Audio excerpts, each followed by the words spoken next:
నమస్తే, నేను మీ సుమిత్ర. ఈ వీడియోలో గోంగూర రొయ్య పొట్టు పచ్చడి ఎలా చేసుకోవాలో చూద్దాము. దానికోసం ముందుగా పాన్ పెట్టుకొని ప్యాన్లోకి ఆయిల్ వేసుకొని ఆయిల్ హీట్ అయిన తర్వాత కారానికి సరిపడా ఎండుమిర్చి వేసుకొని బాగా ఫ్రై చేసుకోవాలి.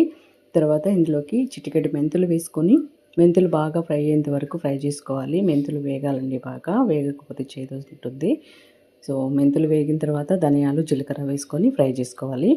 ఇవి అన్నీ బాగా వేగిన తర్వాత మిక్సీ జార్లోకి వేసుకొని అందులోకి వెల్లుల్లి, సాల్ట్ వేసుకొని మిక్సీ పట్టుకోవాలి.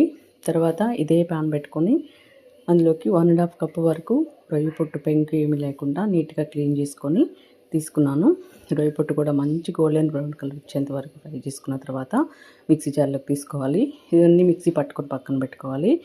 తర్వాత బాగా వాష్ చేసుకొని 2 కట్టల వరకు గోంగూర తీసుకున్నాను. ఈ గోంగూరను కూడా వేసుకొని బాగా మగ్గించుకున్న తర్వాత గోంగూర లాస్ట్లో వేసుకొని ఒక్క పల్స్ చేసుకుంటే సరిపోతుంది.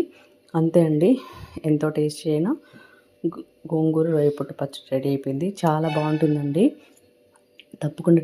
తర్వాత నేను పోపు వేయట్లేదు, దీనికి పోపు కావాలంటే వేసుకోవచ్చు, ఇంకా టేస్ట్ ఉంటుంది. నేనైతే పోపు వేయట్లేదు, అలాగే బాగుంటుందని. సో తప్పకుండా ట్రై చేసి టేస్ట్ చేసి ఎలా వచ్చిందో కామెంట్ సెక్షన్లో తెలియజేయడం మాత్రం మర్చిపోవద్దు. వీడియో నచ్చితే లైక్ చేయండి, షేర్ చేయండి, సబ్స్క్రైబ్ చేసుకోండి గైస్. Thanks for watching.